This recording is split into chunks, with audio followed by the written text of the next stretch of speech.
Hello दोस्तों, आप देख रहे हैं हिस्ट्री माई वे। मैं नित्यानंद शुक्ला आपका स्वागत करता हूं।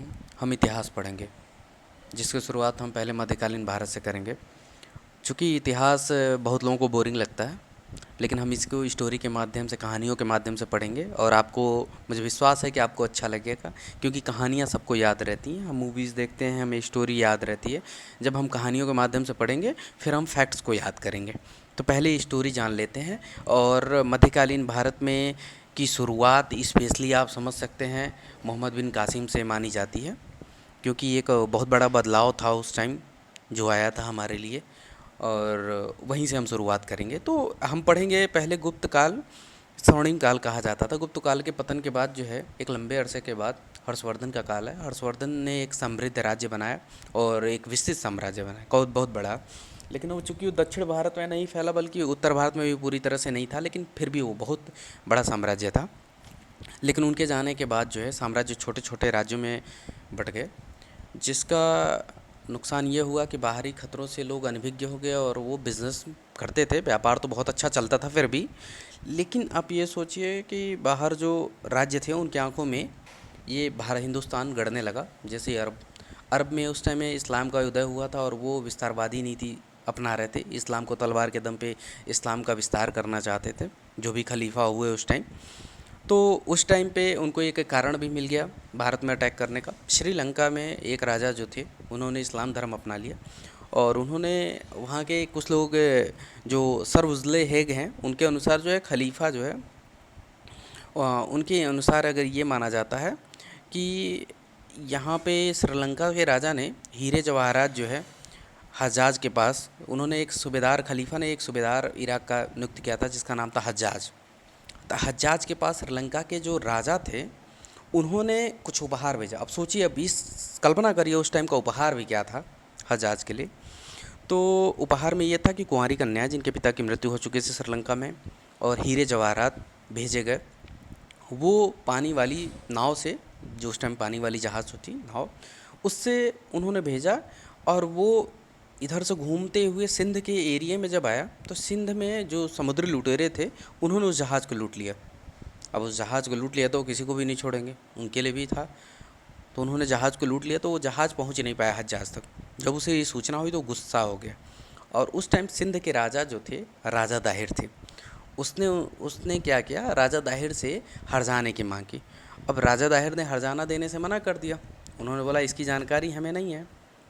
अब जो है, हज्जाज ने 711 ईस्वी में एक बहुत बड़ी सेना जो है, अब चूंकि उसको दो कारण था। एक तो उसको इस्लाम का विस्तार करना था सबसे बड़ा कारण, और आर्थिक कारण, क्योंकि भारत समृद्ध था, लूटमार से उसे बहुत संपत्ति हासिल हो जाएगी।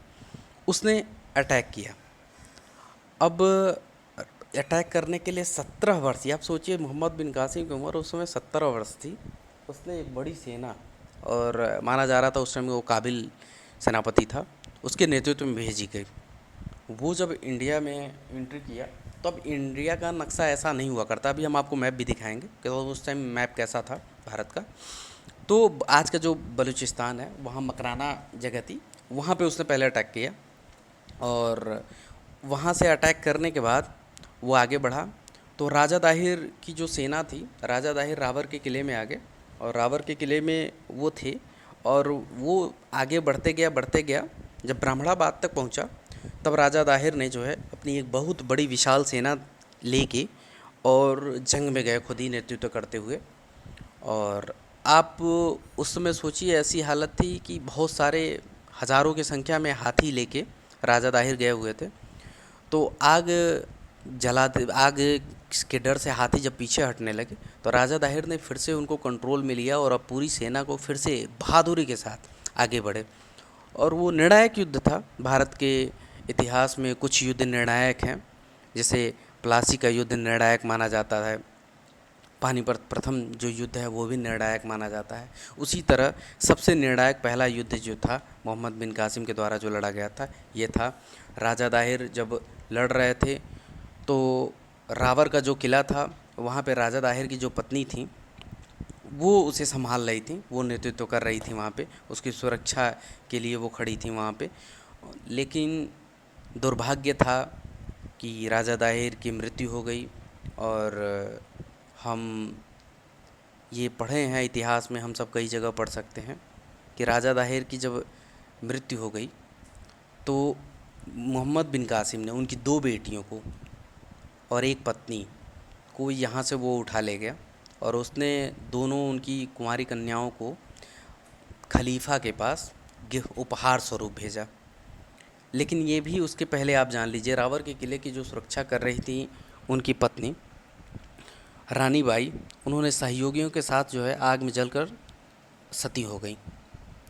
अब सोचिए उस टाइम सती प्रथा की शुरुआत मुझे जहाँ तक लगता है कि उसी समय से हुई थी और वही आक्रमण था जहाँ से सती प्रथा की शुरुआत हो गई और उन्होंने अपने सतीत्व को बचाने के लिए अपनी जान को कुर्बान कर दिया। लेकिन आप ये समझ सकते हैं कि उस समय की परिस्थितियों की कल्पना करिए कि जब राजा दाहिर की मृत्यु हो गई, अब कुछ इतिहासकार इसे मानते हैं कि 40,000 महिलाओं को मोहम्मद बिन कासिम उठा ले गया और जो लूटपाट मचाई वो अलग। जब यहाँ से दो कन्याएं, अब देखिए इसमें इतिहास में थोड़ा सा कन्फ्यूजन है, कुछ लोग ऐसा मानते हैं मोहम्मद बिन कासिम की मृत्यु बहुत जल्दी हो भी गई थी और मोहम्मद बिन कासिम बहुत ज़्यादा दिनों तक जीवित नहीं रहा, लेकिन उसकी मौत का कारण लोगों में एक थोड़ा सा कन्फ्यूजन है। कुछ लोग ये मानते हैं कि जो राजा दाहिर की दोनों बेटियां थीं जिनका नाम सूर्य देवी और परमाला देवी था, वो खलीफा की सेवा में जब उनको भेजा गया तो उन्होंने खलीफा के पास जाके कहा कि आपके पास भेजने से पहले मोहम्मद बिन कासिम ने हमें अपने हरम में रखा 3 दिनों तक और हमारे साथ मतलब ऐसा किया कि हम अब पाक साफ नहीं हैं, हम कुंवारी नहीं रह गए। तो खलीफा इस बात से गुस्सा हो गया और उसने आदेश दिया कि मोहम्मद बिन कासिम को कि बैल की खाल में उसको ढक के लाया जाए और कहा जाता है ऐसा ही किया गया। और मोहम्मद बिन कासिम जब वो आया तो वहाँ पहुँचते पहुँचते मोहम्मद बिन कासिम की मृत्यु हो गई। उसके बाद में पता चला कि दोनों कन्याओं ने बोला कि हमने झूठ बोला था। फिर खलीफा ने उन्हें भी सजा दी, घोड़े में बांध कर तब तक दौड़ाया, घसीटा जब तक उनकी मृत्यु नहीं हो गई। लेकिन कहा जाता था उन्होंने अपने पिता की बदला ले लिया। और कुछ लोग ऐसा मानते हैं कि इससे अलग है, राजा दाहिर की मृत्यु के बाद का उसका बदला लेने के लिए ऐसा कुछ नहीं हुआ, बल्कि उसकी मृत्यु जो है अपने आप हुई थी। और इसमें बहुत सारी कन्फ्यूजन है, लेकिन ये बहुत फेमस कहानी है कि राजा दाहिर की दोनों पुत्रियों ने बहादुरी दिखाई। अब उनके जाने के बाद ये इतिहास पूरी तरीके से बदल गया। जब एक और कहानी है कि राजा दाहिर जब यहाँ इंडिया पहुँचा तो खलीफा की तरफ से आदेश था कि आप जहाँ भी जाएं और इस्लाम न मानने वाले लोग हों तो उनको या तो मार दिया जाए या तो इस्लाम धर्म में परिवर्तित कराया जाए। तो मोहम्मद बिन कासिम जब देखा इंडिया आया तो उस टाइम के सिंध में बहुत भारी संख्या में हिंदू थे, तो उसको लगा कि इतने ज़्यादा लोगों को ना तो मारा जा सकता है क्योंकि उतनी बड़ी सेना नहीं है कि इतनी ज़्यादा लोगों को मार सके, और ना ही इतने लोगों का धर्म परिवर्तन कराया जा सकता है। तब उसने एक स्पेशल परमिशन खलीफा से ली जजिया कर लगाने की, कि जो इस्लाम नहीं फॉलो करते, जो मुस्लिम धर्म नहीं अपनाएंगे, उन्हें टैक्स देना पड़ेगा। ये बहुत बड़ा बदलाव था, एक तरह से कह सकते हैं। आप सोच सकते हैं कि उस टाइम के इतिहास में ये एक बहुत बड़ा बदलाव हुआ और उसके बाद से बाकी आक्रांताओं के लिए आना आसान हो गया। शुरुआत जो मोहम्मद बिन कासिम ने की वो कितना निरंतर चलती रही ये आप भी जानते हैं। अब उनका राजा दाहिर का एक बेटा भी था जिनका नाम था जय सिंह। जय सिंह जब रावर के किले पे अटैक हुआ तो वो वहाँ से उसको निकाल दिया गया है उनको सुरक्षित रखने के लिए, तो हटाया गया वहाँ से, तो वो चित्तौड़ चला गया। बाद में फिर वो राजा बना, फिर उस पर दबाव डाला गया, उसने इस्लाम धर्म को स्वीकार कर लिया। लेकिन आप इतिहास में ये पढ़ सकते हैं और ये समझ सकते हैं और ये कल्पना कर सकते हैं कि उस समय क्या परिस्थितियाँ रही होंगी और इन आक्रांता के बारे में जो सिविलाइज्ड नहीं थे उस टाइम, मोहम्मद बिन कासिम के बारे में आपको पढ़ना है, आपको देखना है तो कुछ मूवी है। जब स्वीडन की आप कहानियाँ पढ़ेंगे, स्वीडन आप जानते होंगे, स्वीडन नॉर्वे कहाँ पे है, स्कैंडिनेवियन कंट्री, तो स्वीडन में उस टाइम पे वाइकिंग हुआ करते थे वाइकिंग कैसे अटैक करते थे, एक मूवी है और वेब सीरीज़ भी है वाइकिंग, आप लोग ज़रूर देखें तो आप समझ सकते हैं कि उस टाइम कबीलियाई लोग कैसे रिएक्ट करते थे और किस तरह का अटैक करते थे। तो सभ्य समाज के लिए कितना बड़ा खतरा होता था और लोग भयावह हो जाते थे, डर जाते थे। और ये आप देख सकते हैं। बाकी हम इसके बारे में अभी आगे हम पढ़ेंगे इतिहास में जब। और अरबों के आक्रमण का उद्देश्य क्या था? पहला था धर्म का प्रचार करना, और धर्म का प्रचार आप जानते हैं, तलवार के दम पे धर्म का प्रचार करना। उन्होंने वो धमकी दी कि जो मानेंगे मानेंगे, नहीं तो मारे जाएंगे। लेकिन चूँकि मैंने बताया संख्या बहुत बड़ी थी, तो उनको मजबूरी में लोगों पे जजिया कर लगाना पड़ा। वो धर्म परिवर्तन नहीं करा पाए इतने बड़े लेवल पे। दूसरा, आर्थिक रूप से मजबूत सिंध को लूटना। सिंध में बहुत पैसा था, इतना पैसा था जिसके आप कल्पना कर सकते हैं कि उस समय इतना बड़ा समृद्ध राज्य जिसको लूटा गया। और इराक़ में होता ही क्या था, आप आज भी जानते हैं इराक़ का जो है जियोग्राफिकल क्या कंडीशन है, क्या वहाँ अनाज उगता है, क्या होता है। और उससे एक तीसरा कारण था राजनीतिक विस्तार करना। अब वो साम्राज्य को विस्तार करना चाहते थे। आप सोचिए इस्लाम का विस्तार यूरोप में क्यों नहीं हुआ, हम ये आपको पढ़ाएंगे आगे। 2 युद्ध हुए, निर्णायक युद्ध। अगर वो दोनों हार गए होते या इस्लाम इस्लामिक खलीफा जो भी थे वो जीत गए होते तो पूरे यूरोप में इस्लाम का राज्य होता। वो निर्णायक युद्ध वो नहीं जीत पाए, इसकी वजह से ये इस्लाम का राज्य नहीं बढ़ पाया यूरोप में। और वो आज जो भी हालत देख रहे हैं, उस टाइम आपको एक और बात बता दूं, राजनीतिक विस्तार का मतलब समझ लीजिए अफ़गानिस्तान जो था, अफ़गानिस्तान उस समय भारत, जैसे भारत आप आज देखते हैं कि हिंदुस्तान कहाँ तक है, ऐसे ही अफ़गानिस्तान जो है हिंदू धर्म को फॉलो करता था। क्यों? क्योंकि जब अलेक्जेंडर, आप जानते होंगे सिकंदर नाम महान, आपने नाम सुना होगा। सिकंदर महान जो थे, ये देखिए, ये आप मैप मैं आपको दिखा रहा हूँ, मुल्तान है और मकराना से उसने शुरू किया, मुल्तान पे आखिरी कब्जा किया। ये रोअर जो आप देख रहे हैं, यहाँ पे, यहीं पे वो जगह है जहाँ पे उसने जो किला था, यहीं पे वो किला था जहाँ पे उसने आखिरी में अटैक किया। और इस किले में जो महारानी थी उन्होंने मतलब आत्मदाह किया, जिसे कहते हैं हमारे यहाँ सती प्रथा की शुरुआत हुई, सती हुई वो। और आप देख सकते हैं यहाँ से ऊपर ऐसे पंजाब होते हुए उसने मुल्तान तक, ये आखिरी स्टेप उसका मुल्तान पे था। अफ़गानिस्तान का जो एरिया था, आप सिकंदर महान के बारे में आप जानते होंगे।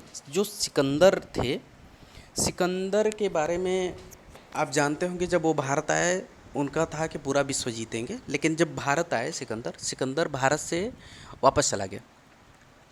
पौरुष से, राजा पौरुष थे, पौरुष से लड़ाई लड़ी उसने और निर्णायक लड़ाई में वो जीत भी हासिल की, लेकिन वहाँ से वापस चला गया। लेकिन उसका जो सेनापति था सेल्यूकस निकेटर, वो वहीं रह गया, उसने अफ़गानिस्तान पे कब्जा कर रखा था। तो चंद्रगुप्त मौर्य, जिसको चाणक्य ने बनाया था, चंद्रगुप्त मौर्य ने अफ़गानिस्तान पे अटैक किया और सेल्यूकस निकेटर को हराया। आप इनको हम इतिहास में बताएंगे। फिर सेल्यूकस निकेटर से शादी की चंद्रगुप्त मौर्य ने और अफ़गानिस्तान में हिंदू राज्य की स्थापना कर दी। और अफ़गानिस्तान में हिंदू रहा करते थे और वहाँ पे हिंदू और बौद्ध की संख्या बहुत ज़्यादा थी।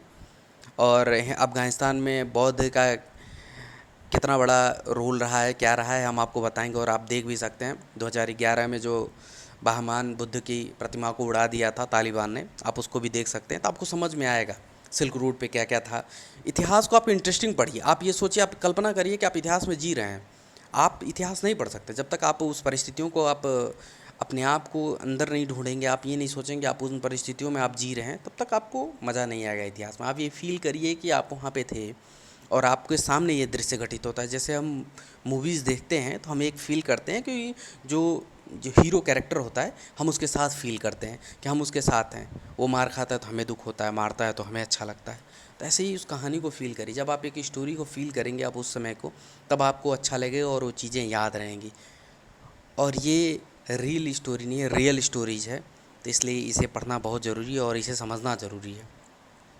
तो हम मोहम्मद बिन कासिम के बारे में इतना ही पढ़ेंगे और हमारे पास और भी वीडियोज़ आएंगी और हम लगातार पढ़ते रहेंगे। और देखिए, उस समय के अफ़गानिस्तान में हिंदू राज्य था। चंद्रगुप्त मौर्य ने जो सेल्यूकस से जीता था। हर्षवर्धन की जो राज्य था, मैंने बताया, चूँकि कई भागों में बट गया था। भारत व्यापार दृष्टि से अहम था, समृद्ध था, जिसकी वजह से अरबों का आक्रमण का केंद्र बना हुआ था। आप ये इमेज देख सकते हैं कि कितने बड़े एरिया में उसने अटैक किया। तो मेन लड़ाई ब्राह्मणाबाद के पास हुई, जो ये जोन है यहाँ पे पास हुई। रोवर के किले से वो निकले थे, राजा दाहिर रोवर के किले से सेना लेके निकले, ब्राह्मणाबाद की तरफ बढ़े और यहीं युद्ध हुआ और ये निर्णायक युद्ध राजा दाहिर हार गए। तो इस्लाम की एंट्री भारत में उसी समय हो गई और उसके बाद कितने युद्ध हुए, कितनी चीज़ें हुई, कितनी इंपॉर्टेंट चीज़ें रहीं, हम आगे पढ़ेंगे। और मैं यहाँ आपसे विदा लेना चाहता हूँ। जो भी वीडियो आपको जैसा भी लगा हो, आप कमेंट करके अपनी राय दे सकते हैं। ये चूँकि मेरा पहला वीडियो है, मैं ऑफ़लाइन में पढ़ाता था और हो सकता है मुझसे कुछ गलतियाँ हुई हों, त्रुटि हों, तो उसे माफ़ करिएगा और करेक्ट करने के लिए आप कमेंट कर सकते हैं। और मैं इतिहास पढ़ाता हूँ कोचिंग में ऑफ़लाइन, लेकिन इतना परफेक्ट ऑनलाइन बोलने की आदत नहीं रही है कैमरे के सामने या फिर ऐसे ऑडियो रिकॉर्डिंग में। तो ये मेरा पहला प्रयास है। मुझे आशा है कि आपको पसंद आएगा और आप अपना सुझाव देंगे। और आगे अगर किसी स्पेसिफ़िक कैरेक्टर के बारे में अगर आप पढ़ना चाहते हैं या फिर किसी भी दुनिया में कोई भी व्यक्ति, चाहे वो मुसोलिनी हो, चाहे कोई भी व्यक्ति रहा हो, अब्राहम लिंकन रहे हों, चाहे कोई भी इम्पोर्टेंट पर्सन रहे हों, उनकी अगर जीवनी के बारे में अगर आप मुझसे पढ़ना चाहेंगे, उनकी स्टोरी पढ़ना चाहेंगे, तो मैं आपको बताऊंगा। चूँकि मेरा इतिहास पसंदीदा विषय है, इसलिए मेरी रुचि है और मैं अपनी जिस तरह से मैं कहानियों के माध्यम से पढ़ता हूँ, उसी तरह से मैं आप कहानियों के माध्यम से आपको पढ़ाने की कोशिश करूँगा। तो मैं यहीं विदा लेता हूँ और आपने वीडियो देखा उसके लिए धन्यवाद। और अगर आपको पसंद आए तो आप सब्सक्राइब करिए, लाइक करिए और हमें सुझाव ज़रूर दीजिए, क्योंकि हम इसमें सुधार करने वाले हैं और हम निरंतर प्रयास करेंगे हम इसे बेहतर कर सकें। धन्यवाद।